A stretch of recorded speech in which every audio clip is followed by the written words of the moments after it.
Morally রীতিকথা। স্বর্ণময় বজরা নৌকাটি স্বচ্ছ সবুজাভ নদীর পাড়ে এসে ভিড়েছে। পানকৌড়ি মরালি জুটি খেলে বেড়াচ্ছে জলময়। প্রজারা রাজামশাইকে নজরানা দেবার জন্য জড়ো হয়েছে। হ্যাঁ, ওই তো দেখা যাচ্ছে, ওই তো ওখানেই দেখা যাচ্ছে আকাশকে।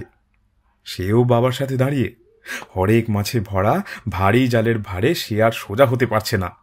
চকচক মুড়লা, ডিম ভরা পুঁটি, এত বড় কাতলা আর রয়না মাছ, কচ্ছপ, আরো কত কি যে ধরা পড়েছে আজ। তার রাজামশাই ভীষণ খুশি। খুশিতে ডগমগ আকাশও। আজ অনেক দিন পর ওর কপালে জুটবে পেট ভরে মাছ ভাত। কিন্তু হাতে একটা ট্যাংরা মাছের কাঁটা কোত্থেকে যেন ফুটে গেল, আর অমনি ঘুমটা ভেঙে গেল। কোথায় কি, কোথায় রাজামশাই, কোথায় বা নদী, মাছ কই?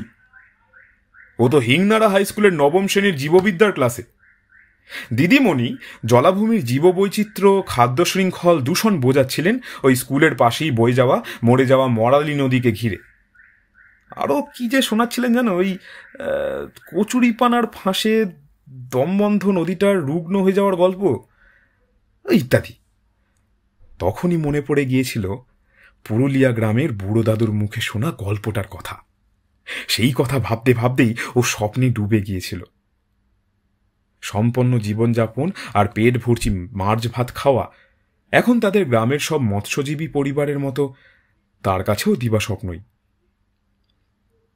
হিংনাড়া গ্রাম পঞ্চায়েতের বল্লভপুর, হরিআঁখি, দরাবপুর, পুরুলিয়ায় এমন 10টি গ্রাম নিয়ে তৈরি গ্রামের জনপদগুলিকে ছুঁয়ে রয়েছে ছোট বড় এমন অনেকগুলি বিল বা দহ। ঐতিহাসিক ও ভৌগোলিক বিভিন্ন তথ্যে উঠে আসে গ্যাংড়া, ভরেঙ্গা, বড় বিল, পদ্মা বিল, সাতশলাখি ইত্যাদি বিলগুলো আসলে মরালি নদীর বর্তমান অবয়ব।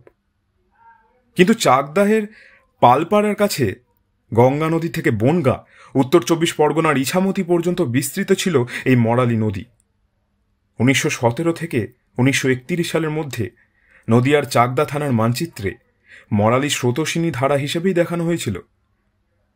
1910 সালের নদিয়া ডিস্ট্রিক্ট গেজেটে উল্লিখিত মরাইল শাখাটি এই স্রোতস্বিনী শাখা নদী। 300 বছর আগেও যার উপস্থিতি ছিল। অনতদূরে আনন্দগঞ্জ নদীবন্দর, রাজা কৃষ্ণচন্দ্রের গড় আর নৌকোবিহারের গল্প আজও ঘিরে আছে কৃষিজীবী ও মৎস্যজীবী সম্প্রদায়ে। বর্তমানেও হিংনাড়া অঞ্চল পাবলিক ইনস্টিটিউশনের বহু ছাত্রছাত্রীর পরিবারের প্রত্যেককেই প্রত্যক্ষ বা পরোক্ষভাবে এই নদীটির উপর জীবন ও জীবিকার জন্য নির্ভরশীল। কারোর বাড়ির উঠোন বাড়ছে মরালির পলিতে, কারো বা কৃষিজমির মাঠ মরালির বক্ষ। নদী খাতে তৈরি হয়েছে বনগা শিয়ালদহের 67 নম্বর রেল সেতু, যেটা 60 ফুট লম্বা ও 12 ফুট উঁচু। সর্বাধিক 12 ফুট জলসীমার জলরেখার যে নাম, সেটি মরালেরই বলে সন্দেহ হয়। যেসব মৎস্যজীবী পরিবার নির্ভরশীল ছিল মরালির জলে, আজ তাদের অস্তিত্ব সংকটে। এত বছর হয়ে গেল আমরা রামসার চুক্তিতে আবদ্ধ হয়েছি, কিন্তু আজও আমরা কোনো জলাভূমির গুরুত্ব জনসাধারণকে তেমনভাবে উপলব্ধি করাতে পারিনি। মরালির নদীখাত ও তার সংলগ্ন বিলগুলো এই অঞ্চলের প্রাকৃতিক জলধারণ কেন্দ্র, এলাকার সেচ, বন্যা নিয়ন্ত্রণ এবং সমৃদ্ধ জীববৈচিত্র্যের ভাণ্ডার। কিন্তু মরালি মরে যাওয়ায় বহু প্রজাতির দেশীয় মাছ এই অঞ্চল থেকে উধাও হয়ে গিয়েছে। এই জলাভূমিকে সংরক্ষণের তেমন কোনো উদ্যোগ চোখে পড়ে না। 2-1বার কচুরিপানা সরানোর উদ্যোগ শুরু হলেও প্রকৃতপক্ষে কাজটা শুরুই হয়নি। বরং ইদানিং জলাগুলো বুঝিয়ে রাস্তা, বাড়িঘর তৈরি করার প্রবণতা খুবই দেখা যাচ্ছে। হিংনাড়া অঞ্চল পাবলিক ইনস্টিটিউশন সংলগ্ন মরালি বিলের ওপর ব্রিজ সংলগ্ন ঘাটে বিগত বছর 7 মধ্যে 2বার নদীটির স্বাস্থ্যোদ্ধারের চেষ্টায় বিভিন্ন কর্মসূচি গ্রহণ করা হয়। মরালি নদীর গুরুত্ব শিক্ষার্থীদের মধ্যে বোঝানোর জন্য স্থানীয় স্তরে চলছে বিভিন্ন কর্মসূচি।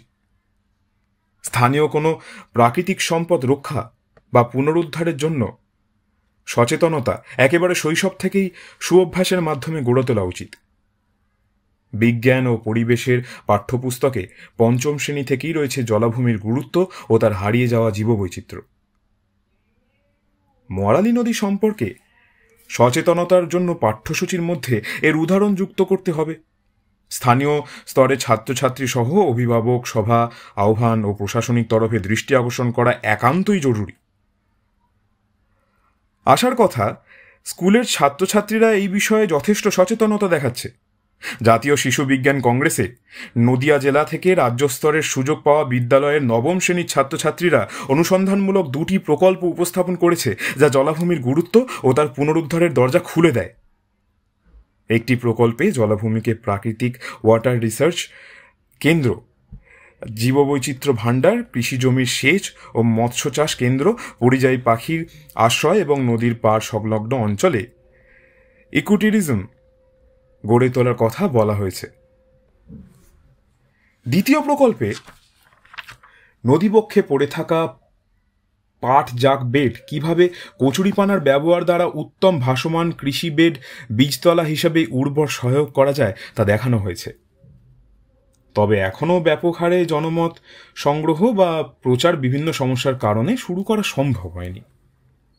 যে কোনো প্রাকৃতিক সমস্যার সমাধান সূত্রের বীজ বপন যদি বিদ্যালয় স্তর থেকে শুরু করা যায়, তবে ক্রমশ সেটি মহীরুহে পরিণত হওয়া সময়ের অপেক্ষা মাত্র।